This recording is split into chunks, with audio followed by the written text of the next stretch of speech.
There are so many antagonists in the Dark Continent saga. Beyond Netero, the Karkin princes, the Mafia factions, the Phantom Troop, Hisoka, and even the Dark Continent itself. And yet none of them strike me with more fear than Pariston Hill. Pariston is just built different, built wrong, I should say, and Ging has decided to push this monster to his very limits. Hello and welcome to the New World Review, your source for absurdly well-dressed rat men. My name is Liam and I have a button. Perhaps you would like to push it. But this video is I've lost count of a recap series designed to prepare you for the imminent return of Hunter x Hunter. And whilst there are any number of large-scale conflicts currently happening, there is nothing more unsettling than Pariston Hill. Also, this video is sponsored by BLOODLINE, Heroes of Lithas, a card-based fantasy RPG where you can not only collect champions, but also craft your own legendary heirs by combining the bloodlines of orcs, lycans, demons, and even funky dragonborn. And whilst I do enjoy many of those things, what I love about this game is the art style and the unique gacha gameplay. Choose your path by raising heirs, mixing bloodlines, and finding unique and endless combinations of 5 powerful abilities to suit your own specific style of gameplay. And in terms of characters, I'm a big fan of the Karg Dragonborn and they're very bold, handsome style, although the Lycans are also pretty damn awesome and have great designs. Plus, you can also choose demigods as companions and raise extraordinarily powerful half-demigods. So like a demigod. But hey, I still think you're doing pretty well if you're composed of any percent god, so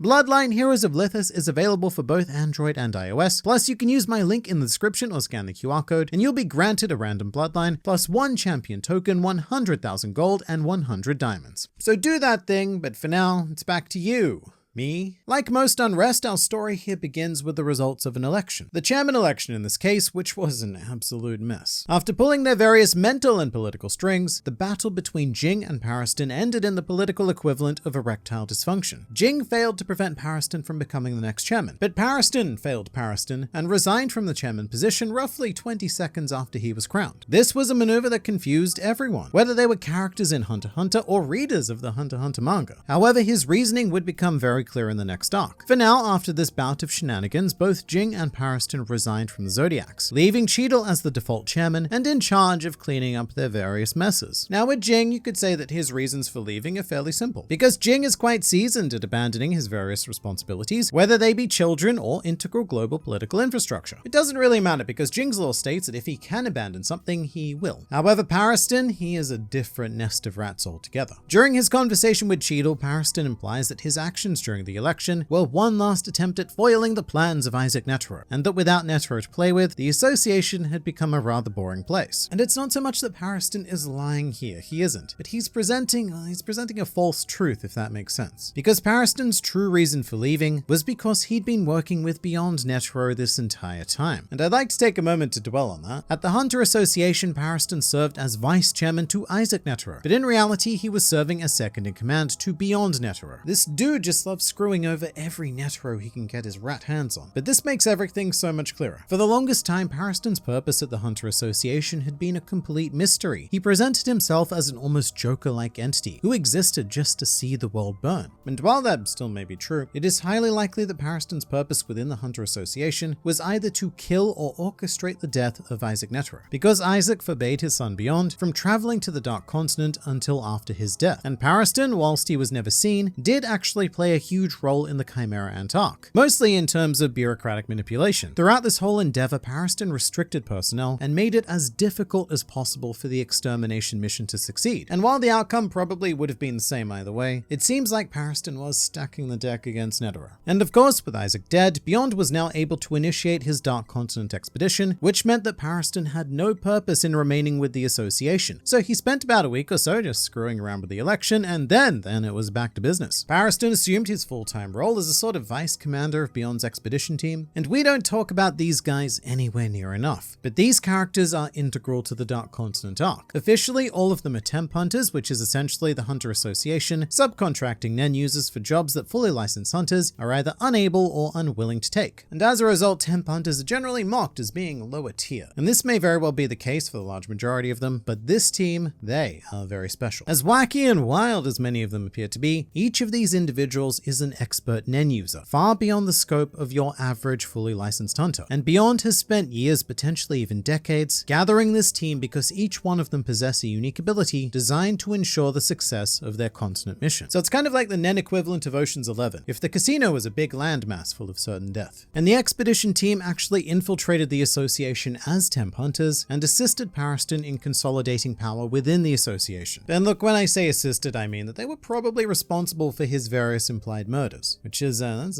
a very bad thing. And to Ging freaks, it was the closest thing we have to a hero in this situation. I am sorry. Now, of course, we know from the previous arc that Jing's ultimate ambition was to travel to the Dark Continent. He discovered that Beyond had been planning this expedition even longer than he, and his reaction was, well, it was mild annoyance. He actually rocked up at Beyond's lair to, quote, register a complaint. However, instead of going ahead with his planned whinge, he immediately asked to join their team. Now, the reasons why Ging had this change of heart are not amazingly clear, because Ging is a very unreliable character when it comes to things like truth, but he claims that he's here to help Beyond, but also to hinder Pariston. Ging describes Beyond's desires as a man who wants to adventure and bring back something fruitful for humanity, whilst he describes Pariston as a man obsessed with perverted destruction, which must be prevented. And half of that is definitely true, the Pariston half. However, something within me doesn't accept Jing's characterization of Beyond. He is far from a simple, optimistic adventurer, and Ging knows that. However, I suppose if Ging were to say that he was here to hinder Beyond, then it would be a pretty rough time gaining the trust of his team. But immediately upon entering, Ging and Pariston engage in the Nen equivalent of a dick measuring contest, with both of them projecting hostile aura, and it's even implied that Ging is invoking the bloodlust effect. And all of this is contrasted so beautifully by their calm and collected words. But in this moment, Ging is more or less declaring war on Pariston, even going so far as to say, I'll play with you personally from now on until you beg me to stop. And furthermore, things won't quite be that simple. Whilst he has no concept of Pariston's true power, Ging states that if Pariston were only about brute force, then he'd just beat the crap out of him and that would be that, job done. But if that were to happen, then Pariston would only be laughing, and that it's his spirit rather than his body that must be broken, which is a very Bane-like statement to make, but all of which is very dark and unpleasant. However, Ging does have good reason for feeling this way, because we actually learn a fair chunk about Pariston's character during this arc, from Pariston himself no less, who states, people normally feel happiness when they love and are loved in return. I feel happiness when people hate me, and I feel compelled to hurt the things that are dear to me. But is that so strange?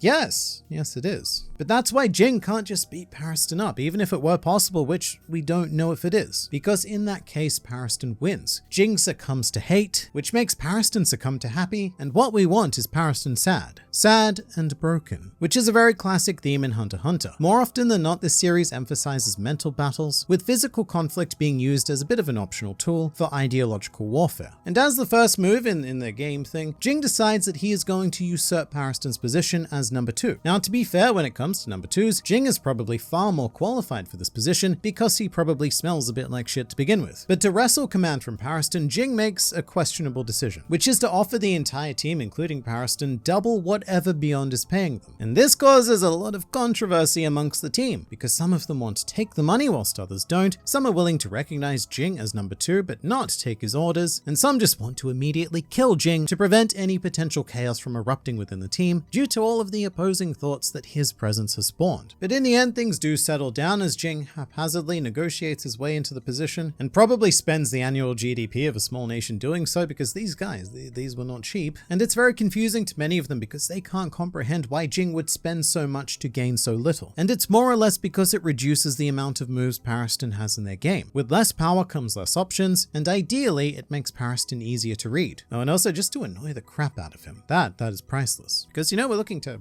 break his spirit and stuff. As the now accepted second in command, which rather hilariously Beyond, the first in command, still knows nothing about, Ging then goes on to teach the expedition team about the Dark Continent, which is something you'd figure they already know because it's their mission and all. But this section reveals that Beyond has been less than forthcoming with the true danger that this mission presents, which isn't something that can be excused by ignorance. Beyond is currently one of the only living people who is actually being been to the Dark Continent and returned, and he knows exactly what kind of threats are out there. In this effort, Ging also reveals the existence of Don Freaks, author of Journey to the New World, although I think that's more for the benefit of us as readers than it is for the expedition team. However, very excitingly, we then get a taste of Jing's Nen abilities. Early on, to prevent a quarrel, Ging appears to brutally beat a man until his head implodes in on itself, only for us to snap back to reality and discover that this had not in fact actually happened. It's a very mysterious ability with a couple of explanations.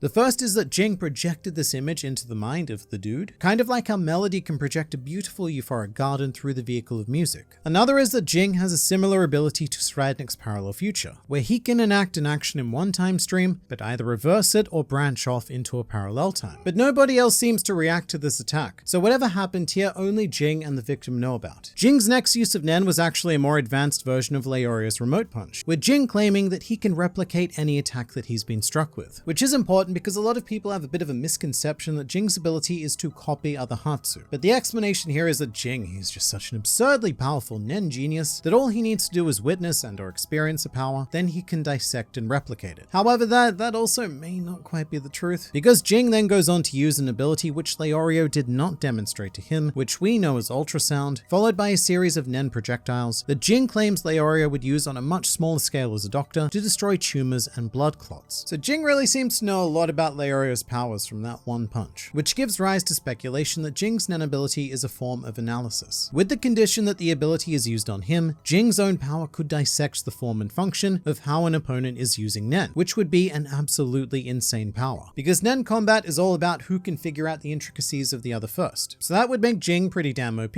To emphasize again, this is pure speculation, but it seems there is more to Jing's power than just being a gifted or a genius. There are things he knows about Leoria that are a bit of a stretch to say that he determined from the remote punch alone. But the most interesting part about the story thread so far are Pariston revealing his feelings towards Ging. Previously, we established that Pariston gains happiness from others hating him. However, Pariston himself has never really felt hate towards anyone. It is a completely alien emotion to him. Well, that is until now. This game takes a very dark turn where Pariston starts to realize that he is noticeably losing, and he calls Ging, get this, annoying, which may not seem like much, but Pariston, he is not a man who gets annoyed. So this is pretty huge, as he even goes on to state, "This is annoying. We do think alike. Is that why I don't like him? So annoying. I might grow to hate someone for the first time in my life. I'm looking forward to this. I want to see what I do to someone I hate." Again, pretty terrifying, because Pariston is able to do any number of horrible things to people that he feels completely neutral about. So what kind of sickening actions would Pariston be capable of if he was emotionally invested in the pain and suffering of another human being? Pariston, again, is just built different. Built wrong. Very, very wrong. He's more of a monster than any Dark Continent creature. And Ging may very well have made a fatal mistake by deciding to push this man